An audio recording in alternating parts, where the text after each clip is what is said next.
আজকের ব্লগটা হতে চলেছে অন্যান্য দিনের তুলনায় একটু অন্যরকম। তো হ্যালো গাইস, তো তোমরা কেমন আছো? আশা করি সবাই ভালো আছো। এতক্ষণ থেকে বুঝেই গেছো যে আমার ভিডিওটা কী নিয়ে হতে চলেছে। তো যাই হোক, তোমরা পুরো ভিডিওটা দেখতে থাকবে, কোনো স্কিপ করবে না। তো দেখো, ফাইনালি আমরা বাস থেকে নিচে নেমে গেছি, মানে রাস্তায় নেমে গেছি। তো এখন রাস্তাটা ওই পার হলেই আমার লোকেশনে পৌঁছে যাব। দেখো, ফাইনালি লোকেশনে পৌঁছে গেছি।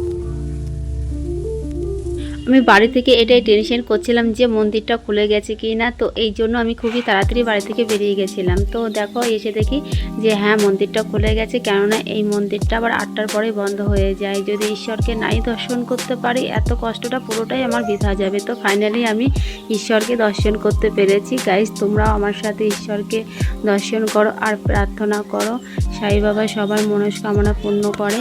আর আমার একটা জিনিস ভুল হয়ে গেছে, যে ঢোকার আগে আমি একটা গোলাপ আনতে ভুলে গেছি। তো ঠিক আছে, আমি নেক্সট দিন আবার যখন আসবো সেদিন একটা গোলাপ দিয়ে যাব বাবার চরণে।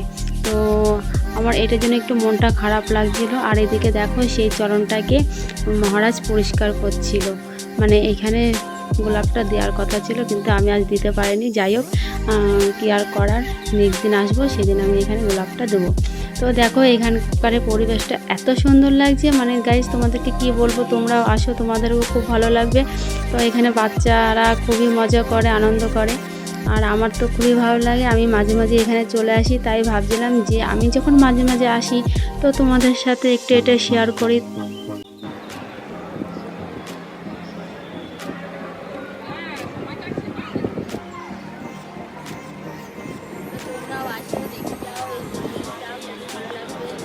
আমার তো খুবই ভালো লাগে এখানে, মানে মাঝে মাঝে চলে আসি বিকেলবেলা যদি ছেলেটা থাকে।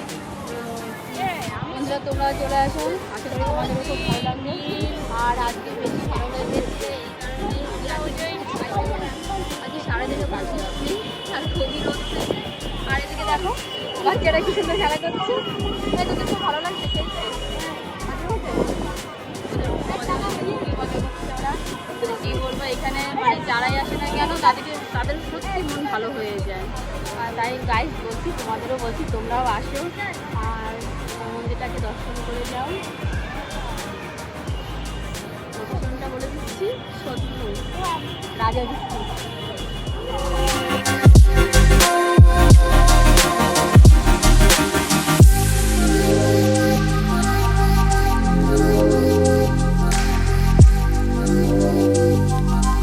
তোমরা মন চাইলেও এখান থেকে পুজো দিতে পারো। এখানে পুজোর সামগ্রী সব কিছুই পাওয়া যায়। আর দেখো, গোলাপগুলো কত সুন্দর। আর এই গোলাপ আমি আজকে দিতে পারিনি ঈশ্বরকে, তাই আমার মনটা আজকে খুবই খারাপ লাগছে। মানে কি আর বলবো গাইজ, এই কারণে বারবার শুধু মাথায় আমি হাতটা দিয়েই যাচ্ছি, কি করলাম আজকে।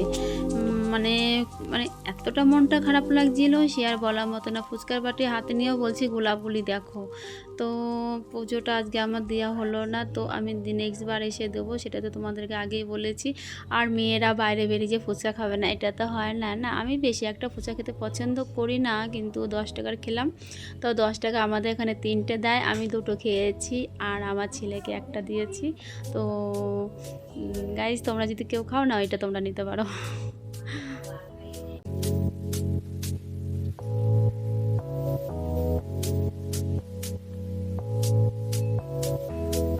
তারপর আমরা চলে গেছিলাম একটা রেস্টুরেন্টে রাতে ডিনার সারার জন্য। আর এটা ছিল বারবিকিউ। আর আমি বসে বসে দেখছিলাম এগুলো কি করছে, কেননা এটা আমার ফার্স্ট টাইম আসা। তো আমরা এখানে খুবই মজা করছিলাম, খুব এনজয় করছিলাম। আর আমার সবথেকে বেশি ভালো লেগেছে যেটা হচ্ছে এখানকার মানে যারা সার্ভিস করে, সার্ভিস দাদাগুলো, তো এরা খুবই আমাদের টেবিলটাকে গাইডনেস করছিল যাতে আমাদের কোনো কিছুতে প্রবলেম না হয়। তো আমরা একটা পর একটা খাবার খেয়ে যাচ্ছি। এখানে পুরো প্যাকেজ ছিল, তো এখানে অনেক রকম আইটেম। আর মানে গাইস, তোমাদেরকে কি বলবো, না হলেও আমরা 100 রকমের আইটেম আমাদের টেস্ট করা হয়ে গেছে। আরও অনেক বাকি ছিল, আমরা সেইগুলো করতে পারিনি, মানে আমরা নিজেরাই নিতে পারিনি। কি আর করার, তো শেষে আমরা বেরিয়ে চলে আসতে হয়েছে পুরো একদম। মানে কি বলবো, আমি কোনোটাই বাড়িয়ে বলছি না। গাইস, তোমাদেরকে এটাই সাজেস্ট করবো, তোমরা একবার আসো, তোমরা এসে একবার ঘুরে যাও, তাহলে বুঝতে পারবো। হয়তো ভাবছো যে আমি এগুলো সবই মুখে বলছি, না, কোনোটাই না। আর এদিকে দেখো, যে দাদাটা সার্ভিস করছিল সে বলছে যে তোমাদের খাবার ঠিকঠাক আছে কিনা। আমরা যে হ্যাঁ, একদম ঠিকঠাক আছে।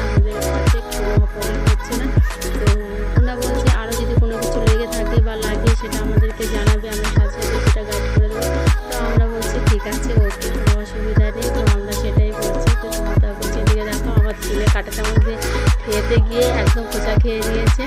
আর এদিকে তো আগে আরেকজন জল খেয়ে যাচ্ছে কী আর করার, মানে নার্ভাস হয়ে গেছিলো যে কোনটা রেখে কোনটা খাবো। তো প্রচুর আইটেম গাইস, মানে কে বলবো তোমাদেরকে, বলে বোঝাতে পারছি না। এটা তো আমাদের সেকেন্ড রাউন্ড ছিল, তো আমাদের 4টে রাউন্ডে খাওয়া দাওয়া ছিল। তো মানে পুরোটা তোমাদেরকে আমি দেখাতে পারিনি এই ভিডিওর মাধ্যমে। তো এই কারণেই তোমাদেরকে বলছি তোমরা একবার আসো, তাহলেই বুঝতে পারবে। আর সবথেকে বেশি ভালো লেগেছে এইখানে মানে গান হচ্ছিল, মানে সিঙ্গার যাকে বলে, খুবই অসাধারণ সুন্দর সুন্দর গান করছিল। আর হ্যাঁ, ভিডিওর মাধ্যমে পুরোটা আমি দেখাতে পারিনি গাইজ। তো তোমরা আমাকে যেভাবে ভালোবাসা দিচ্ছ ঠিক এরকমভাবে ভালোবাসা দিও, পাশে থেকো, সাথে থেকো। আর পাশে থাকা বেল আইকন বাটনটাকে ক্লিক করে রেখো, যাতে আমার ভিডিও ছাড়া পরে সবার আগে তোমাদের কাছে পৌঁছে যায়। ওকে, টাটা, ভালো থেকো, সুস্থ থেকো।